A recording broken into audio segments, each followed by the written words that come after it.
Here I have Intex Cloud Fame, and let me show you how to enable here portable hotspot on the following device.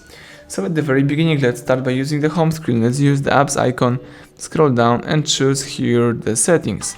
From the list of settings, let's find here and select more under wireless and network, choose tethering and portable hotspot, and here you can use the following Wi-Fi hotspot settings. So here you can enable the hotspot by using that switcher.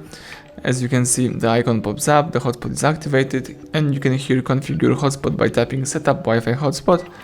Here you can choose the hotspot name, the security type, the password. Right now you are using the following one.